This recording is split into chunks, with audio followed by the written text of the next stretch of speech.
So, Time to get aligned with alignments. What are they? What do you do? What is it? Where am I? How are you? I might have to go get tested for cancer after that. Which is something a chaotic neutral person might say. Speaking of alignments, Right. what are they? How do you do it today? Okay, Alignments are pathways. Like, there's lawful, chaotic, neutral, and combinations of those variants. Along with good, And neutral, evil. and evil. Yes. Which is, I guess, somebody who doesn't play it might not understand like what's the difference between all those things. And it is kind of a weird thing. It kind of comes across as a set of guidelines for your character, like very loose guidelines. It more or less tries to restrict the character, I feel, into an entity that will actually have a code of conduct like a person would. Because a person put into like a scenario like you have a sword and you have to go and someone's begging for mercy, like you with your own morals might go, well, you know, this is literally just a set of numbers on a piece of paper. I'm gonna kill it. It's like, but also like I need to save the princess. Like, is the person that's like is a character that's willing to murder somebody begging for mercy also gonna be the knight in shining armor? No. So that's what the alignment is supposed to help at least the player kind of guide with. So when you can have a lawful person, which means basically do they follow the law, or at least do they follow like a set of moralities, more or less. Neutral on kind of both spectrums is always kind of saying like, is always like the degree of whatever the other spectrum is. Because then there's lawful, neutral, and then there's chaotic. And chaotic is like they do whatever they want. Somebody that lives in the forest is going to kind of live in a very chaotic manner, but also a demon that's going to shit in a tablecloth and then also paint with, you know, blood. That's also very chaotic. Mm-hmm. And the distinction of those is the degree of good and evil. And neutral. And neutral. Which is always a wishy-washy thing. Yeah. So with that, you can be a lawful good person. I am a good person that follows the law. Whereas you can also be lawful evil. I'm an evil person that's going to use the law in my favor to do very bad things. Think of a corrupt politician, a business owner, or probably more like in the world of D&D, an evil king who's like being very oppressive to his people. Whereas, you know, the lawful good king is very charitable and very helpful with all the people. And then you can also have a chaotic evil person, which is literally just an insane person. Just like, I want to do whatever I feel like at I'm this going particular moment. going to draw dicks with my shit on the wall. Well, I would say that chaotic neutral is more of a crazy person just because of the fact that I want to be super nice one minute, and the next minute I'm going to do something totally evil. I think it's mostly just doing whatever you want at the time with no restrictions Yeah. on any Yeah. type of Which morality. is why I always find if like it doesn't have to be insane. Like you don't have to rub poop on the walls, but it's like, you know, like you say a kid makes fun of you on the street, and you're, you know, really mad at that kid, and you like a normal person. Sometimes they think like, oh, I want to like, you know, punch that person that just made fun of me, but they don't, and they keep walking. Whereas a chaotic neutral person will like walk up to that person, lay them out, and then keep walking, because that's what they wanted to do at the time. Yeah, which is why people always kind of point that out as the prototypical player character is his alignment. It's like, I want to have the freedom to do whatever I have to do in this scenario. Yeah. I want the freedom to be a very nice, decorumed person in this situation, but also to be able to bludgeon this person to death with a rock in this situation. All of which is just to serve whatever kind of fun I want to have at this game. Which we've seen in many chaotic neutral characters. And then I guess the one that we didn't touch on, which sounds almost like another misnomer, would be a chaotic good person. That's somebody who very much acts irrationally and erratically, but always in the force of good.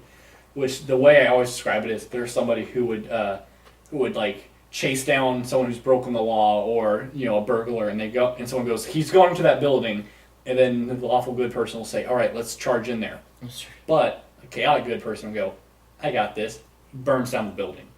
He killed the bad person in a very chaotic way. So that's kind of the very loose guidelines of alignment. So how do you guys feel about their application within a game? I feel like their applications in games are more specifically tied to character classes, in the fact that, like, let's say Paladin is your prototypical knight in shining armor. I will do the right thing at the right time with accordance of the law. Mm-hmm. I will save this village at request of the king because honor demands it. Yeah. It was very much a character that, at least in past editions, was supposed to be the very prototypical, he's the hero. He's like the best hero we have. He's even ordained by God. But then, because there was a nice boom in the 80s and 70s where you always wanted to say, like, all right, but what's his evil twin like? So what's the paladin's evil twin? So, of course, in D&D, we got the evil paladin, who was like the Black Knight, basically. He is an unholy knight, and he's going to do whatever he has to do for his evil king. Yes. Or Lich, or whatever, Mm-hmm. which the prototypical archetype of this is the Paladin of Tyranny, and that is enforcing another's will upon yourself.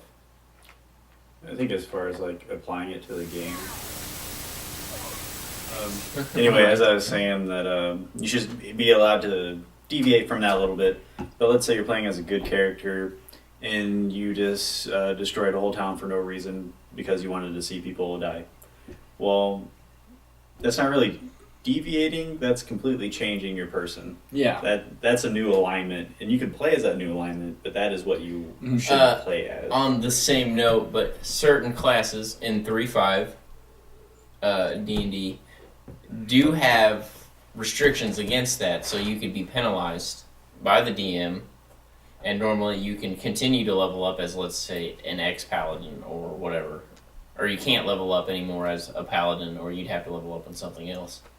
And you totally just change your structure. You would probably change from going from lawful to chaotic, and you would just change almost everything about your character. Because the idea of somebody changing their alignment, like in my mind, is somebody changing their outlook on life. Like Kryn, Ethan's character, was a very good kind of... I don't think he actually changed his alignment, but he had an event in his life that would or at least it would have facilitated an alignment change, I guess, in a very story logical way. Yeah. He started off as his youth, this very lawful, very good person who had very he had very high moral ideals, and he basically went into a war zone, and throughout this war kind of got broken down. He swore off killing people. He didn't want to do it. And then he kind of finally realizes it's gonna have to be done in order for the world to be saved. So he literally takes a prisoner out and says, we're just gonna fight like men to the death.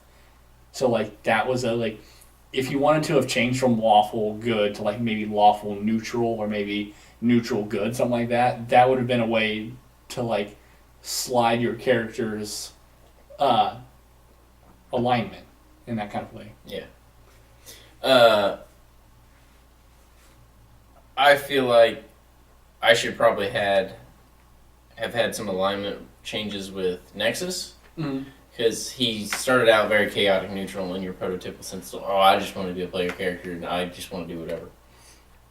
But I feel like I should probably change him to chaotic good, just for the fact that it would not only continue the storyline that we've done, but the fact that he has helped out all these people, and he's willing to be that anti-hero that people love, and that I love in stories. Let's go with Deadpool. He is more chaotic neutral, but at the same time, he is, at the end of the day, he was always willing to do the right thing for dumb reasons. But Han Solo's a good anti-hero, where he is this smuggler bounty hunter, or not? He's not a bounty hunter, just a smuggler that wants to do the right thing and ends up doing it because of let's go with money, and then eventually Princess Leia for love. So yeah, he would also be a person who probably went from being just a very maybe chaotic neutral to probably chaotic good just over the course of that story. Speaking of people that have gone from one to another, I seem like every video we have to come back to this character because he's legitimately one of the richest, like almost accidentally richest kind of in character wise people. Neo had alignment change, which I think is the only character who's actually had one that I've played with. Like true change. Yeah, like a true change, not somebody just going, well, no, this is stupid. He's actually kind of evil, so I'm just going to make him evil now, and just like penciling that in. He's like, you know what, my dude's actually going to start kind of thinking this way now. Yeah. What do you know if it was like neutral good? I started out as? Yeah, I think you might start off as like, neutral good, maybe even true neutral. Yeah, I might have just been like true neutral because I was like in a land, a scion from this psionic enclave. Basically, they all pitch in and get along and have their own club, pretty much. Very much a kind of communist society with a lot of Zen meditation. So he was a very mellow person. Yeah, very mellow and chill. And you know, all these adventurers come along, and we're at this outpost, and all these dangers are outside. So I figure I'll try to help. They get me kicked out of my club. And now I don't have any club, and I'm mad, and I want a new club. And I see this class called like the Thrall Herd, which is basically in the description it says you, for all intents and purposes, send out a kind of a resonance, or the only thing I can think of that being is like this ringing noise. I always say it's like a subtle psychic signal, like. When you turn on your TV, well, I guess TVs don't do this anymore, but like when we used to have CRT TVs, you turn it on and always have that slight hum. And that slight hum is like a frequency that people kind of get attracted to in thrall herds. Yeah, and so like that came a question. That came into a question for all of us. Like, well, it doesn't say that you have to be evil to take this class, but it sounds evil. Yeah, how do you justify? Like, is there a good way that you can influence someone's mind to follow what you want to do? Not really. so at that point we're like, you think you should be evil. I'm like, you know what, fine, I'm evil. I'm making my own enclave, my own club, and it's gonna be great and better than this one. It's gonna be better. just to spite all those people that kicked him out. Yeah, and that it slowly just built from there. Like I had my first thrall. I was like, oh, cool, I can make him do whatever I want, and then immediately I make him, like, rip apart someone that we're interrogating for information. Like, I try and get information from them, and after we're done, I'm like, yeah, he just rips his arms off. Yeah. Very brutally. Yeah, very brutally. And I always have my character keeping a note on all of the things that he's doing that's kind of off. Yeah. Like, and, like, I don't know if this is just me as a person, but, like, maybe I just try to throw everything into a gray zone. Because, like, we're already interrogating this other species for information. Like, is that evil? It's one thing. It's one thing to be interrogating somebody. It's another thing to rip their arms off to death. Do the ends justify the means is what you need to ask yourself at that point. Yeah, but that sounds like a, you know, all evil things start with good intentions kind of thing. Well, it kind of... I mean, and that's the whole difference between lawful evil and chaotic evil, and there is like a fine point where it's like, when does something transition? Yeah, in that's I guess that's when we say it's a guideline. Like, I feel like it's not horribly out of line for like a lawful good person to kind of at one point like snap and like an orc that's like, oh, I surrender, and then like that person goes, no, the gloves are off, you've crossed the line at some point, and that guy beats him to death with his bare hands. That doesn't necessarily mean that the DM should beat to death with his bare hands. I feel like a paladin would probably try to end it as quickly and. Let me throw out a scenario for you. Okay, you're not necessarily a paladin. You're John, the lawful good fighter, and you come home from your adventure, and you have this nice big bag of cold, and you're gonna share it with your wife, and you open the door, and she's been murdered, and then you go on a campaign to find out who's killed her, and then you find out it was this rogue kind of guy, and like he sees John the fighter, and he like drops to his knees after John's bested him in a fight, and he's like, please, I'm sorry, I didn't mean it. I feel like that guy has justification to go, no, you don't get to back out on this. You've crossed the line, and I'm going to take out my rage on you. And I feel like that guy can kind of cross into the evil spectrum. Yeah. Like maybe strangle that guy to death, or just beat him to a bloody pulp, and then like leave. But like he didn't have to go, you know what, you're coming with me, and we're gonna put you on trial, sir. I still feel at the same time that after that scenario, he would feel some kind of remorse. Yeah. I think maybe that was too extreme. I think one of the reasons that I've been liking 5 a little bit more than 3 is that like I don't really like the whole alignment restrictions on classes. Like I understand them. I understand why they're there for some classes, but at the same time, like there's gray stuff everywhere, and that's where all the juicy stuff is at. That's where all the interesting stuff is at.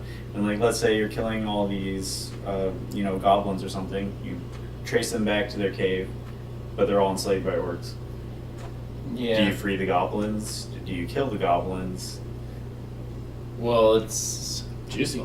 That is the juicy part of it, and that's how you play your character. If you kill them, and like, is that an evil action? And if so, do you lose your class? And that's where we say it comes into like the gray area. It's like, well, I was defending myself.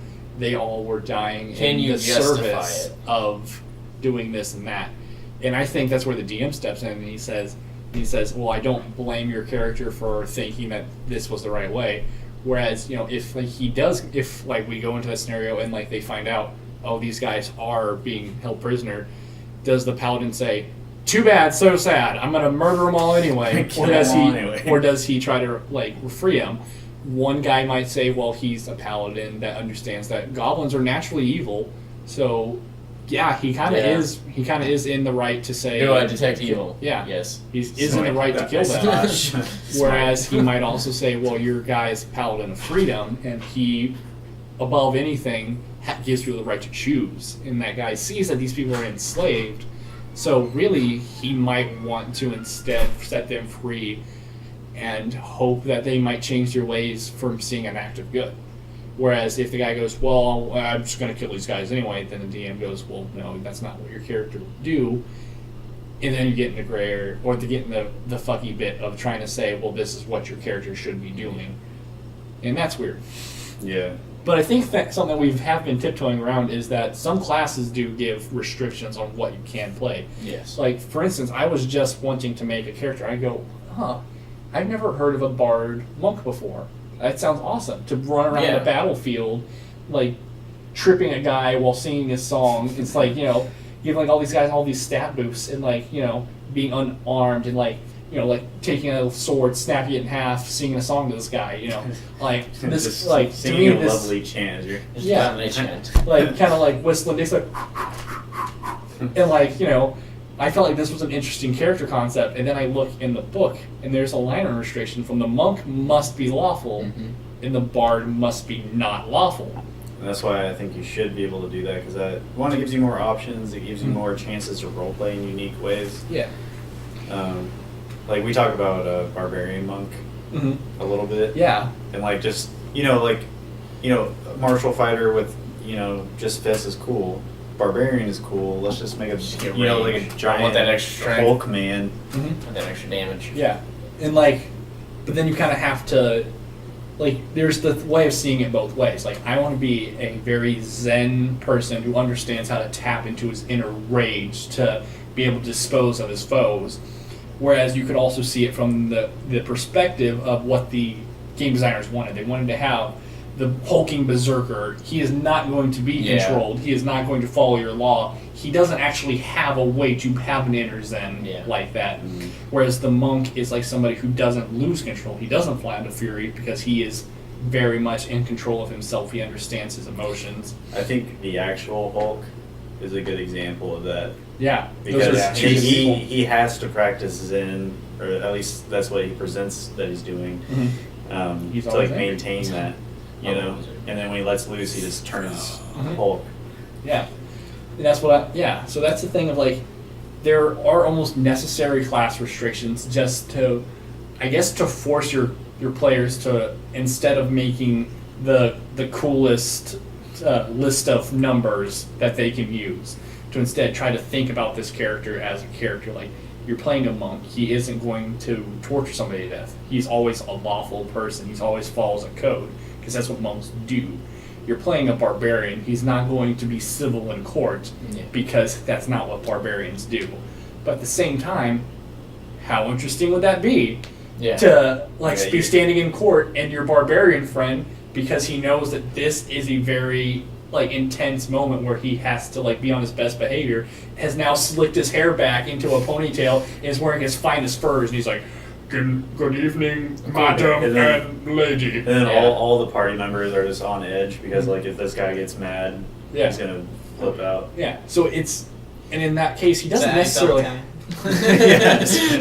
I'm mad. I am angry. Yeah. So there's always those kind of interesting bits, and then it's also in 3.5 doesn't give you the bit to play with that gray area or with that mixture of a very zen person that can tap into their inner anger, but it does give you the gray area of how can we make this person who uses psychic waves to control people, maybe he's not all bad, because they don't give you the requirement restrictions. Yeah. So it's kind of inviting you to say, well, he's actually doing it in a very nice way. He's actually inviting these people to be with him. He's not telling them what to be with him. Yeah, it's inviting everyone to join in my paradise. My paradise. Yes. Very psionically, and Very they don't psionically. actually get a choice. Yeah. Not as far as they know. Not as far as they They know. think they have choice. So back to the monk. Mhm.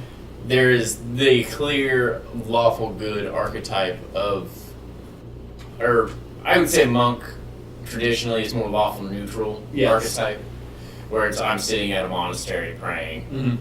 But let's talk about the lawful evil version of that. What are your thoughts on that? A lawful evil monk? Yes. Hmm. Because, it doesn't require any lawful good or doesn't require good or evil, it just says lawful. I would almost say that's at that point now we have a cult member. We have somebody who sits very zen. He might be praying to an evil deity. He might be searching in his inner self, and as he's sitting there in zen focus, with his fist like this, he has his other monk brothers whipping the shit out of him, and he has blood and lashes on his back, and he's bleeding profusely, and he's ooh, and he's just has all this inner evil intentions, and he's gonna carry out all these evil goals, and that's how you can play your evil monk. It's yeah, I'm from a monastery where the weak die. When you come into this, you get your head shaved, you lose your personality. You are brother number 4 or something like that. You just have 4 tattooed on his Yeah, head. he's got 4 stars or something poked on his forehead. So it's a very brutal and yet structured society Yes. that he grew up Yeah, in. it'd be an ordered monastery that they do their zen for strength Mm-hmm. and strength only, and Yeah. that determines their place there. I was just reading the latest Drift book, and they go extensively into the Order of the Yellow Rose, where they kind of explain their kind of hierarchy, and that it's a very friendly, competitive atmosphere.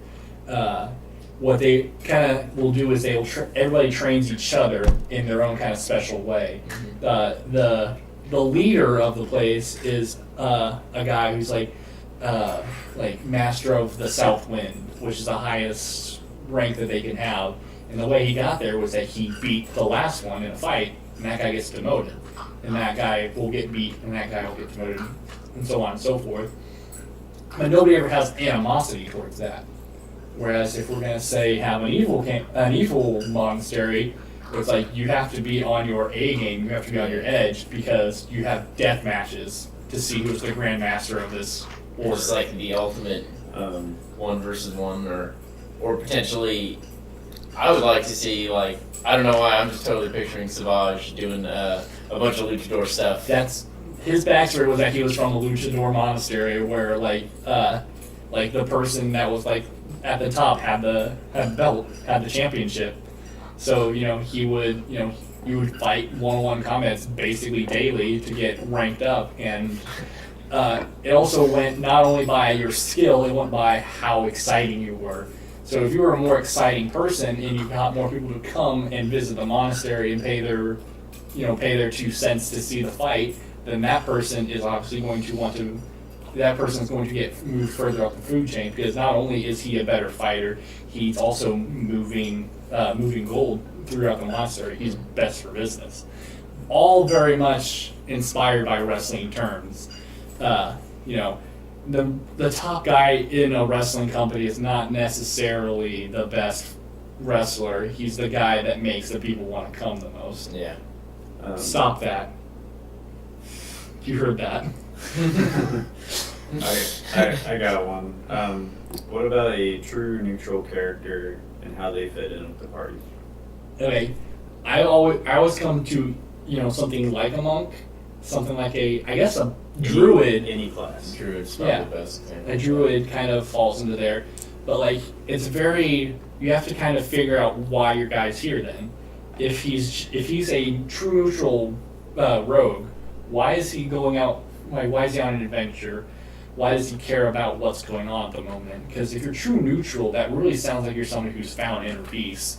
You don't lean towards anything or anything. Like, at least with a good person, like, I want to make the world a better place. Yeah. If you're a lawful person, I want to establish law. If you're evil, it's like, I want to do bad things. Or if you're chaotic, you want to throw the world into disarray. But if you're straight up neutral, it's like you have to kind of justify why you might be there. Like, why would you do anything? Yeah.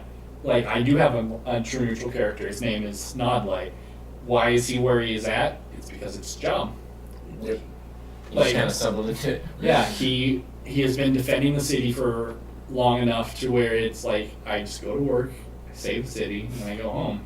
He's actually interesting enough. In the last area we talked about awesome roleplay moments with Exia doing the whole speech. It actually convinced some of the Warforged to go off to a new better home called Outpost, and that's Nodley is one of those Warforged that went on that voyage. So he's a continuity character, I would call them. Yeah. Somebody who's coming from a different part of the same campaign or the same world. Wasn't there one other Warforged that was just like, oh yeah, I'm just gonna go off into the wilds of Tachanka and just live out on the land and just be crazy and go fight a bunch of T-Rexes and dinosaurs? Oh, good. Pretty sure that happened. Pretty sure Ethan made a percentile check on that. Yeah, that's probably a badass. That's probably a badass. Hmm. So we've talked about that. Let's go Bard. We've talked more of the lawful. Let's go Chaos. Mm-hmm. Well, that's the thing. Like, we can't they usually have a chaos board because you can't be lawful. So I think the way they're kind of structuring that is you're not somebody who's going to follow the rules, because a bard is basically a glorified beggar. He goes into the tavern with his lute and he sings a song and gets people to throw coins at his feet or buy him drinks. He's at best a beggar, right? He'll use his charm spells, he'll use all his wits and his wiles to more or less get around actually having to be a good person. Yeah. Yeah, I think Barbarian really encapsulates the personification of chaos, Mm-hmm. It's because like I'm just they hanging out aren't in there to behave and do people things. They want to smash and get drunk. do whatever they want. But then I also kind of always want to There's no say, taming that guy. like, what if, because a monk says always lawful, bard says never lawful, and also, like, barbarian says never lawful, which, to me, is kind of a weird thing, because then it makes it out like a barbarian is far more likely to be a bard than a monk is likely to be a bard, which is kind of weird to me, because, like, a person does nothing but, study and become better on one's inner self is much less of somehow much less of a support character, or is less inclined to be a support character kind of role than the guy who screams and runs to a death roar and starts fighting people. Which is always an interesting thing, because I've seen quite a few, I guess what they're kind of coyly termed barbarians. Barbarians, yes. But I'm always kind of interested, what would be your take on the opposite? What about a very lawful, a lawful barbarian? What does that look like? A lawful barbarian? Mm-hmm. Like he is like straight up, maybe just a straight up lawful good barbarian. How is this working? I'm imagining someone who is in a structured society, maybe someone he wasn't always from that society, Mm-hmm. like he was placed there, and yet he still has traditions from the wild. So like a someone captured from the horde of whatever, Mm-hmm. and was raised in a better environment. And so he kind of has the structure, but at the same time he has that deep inner rage of the wild and just feels that call. Mm-hmm. And he just goes out there and just brings out his greatsword and smashes somebody. But, yeah. I'd also have to say someone with some kind of animal ancestry, Mm-hmm. because they have that blood in them. They're raised by wolves, or Yeah, do you like- mean we're? No, like an actual animal person. Uh-huh. Like, let's say some kind of lycanthrope, Mm-hmm. or you know, Khajiit from Skyrim or something. Yeah. Like they can act, you know, proper around society and stuff, but when it comes to like a fight or flight situation, they resort to like their traits, Mhm. and they just want to like do whatever they can to just beat the crap out of this Yeah. thing in front of them. An example I always come to that I don't feel like has ever been properly capitalized within the books in any kind of meaningful class is a battle rager from, you know, Yeah. like they go essentially within the Drizzt books, like a dwarf who are very much in a very lawful, very structured, very clan and kin. Like, we're going to make this thing. You're going to make this piece of armor. I'm going to make this piece of armor, and when it's done, we're going to have like the best suit of armor for the king. Like, it's a very structured society. And then the battle rager within that society is a fucking crazy man who wears basically a bunch of spikes and runs at somebody going, "Rah!" and like will hug them to death. But that person doesn't necessarily have to be a chaotic person. They can still live their life in a very lawful manner. Mm-hmm. But then when they get in that rage, that kind of flies out of them. Yeah, Like, their eyes roll in the back of their head, they start Up and down. foaming. And so that's what we mean when we say alignment should be a loose structure of rules within the greater realm of how we play this class.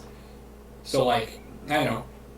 So we consider our alignment, but like, when you make your classes, Mhm. are you thinking about alignment, or what do you think about when you have your classes?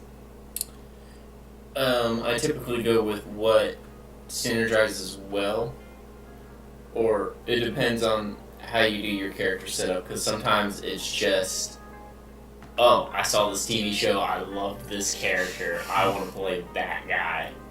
How do I do this? Or you could look at it from a mechanical perspective of this is mid-maxing, by the way. If you're just like, well, if I do this and I do this and I do this, these stack really well. How do I play this? So I would say that goes to character creation, which we should probably do next time.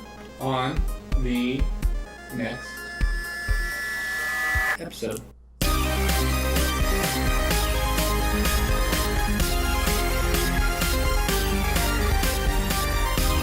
Is that a good segue? I was hoping that we were going to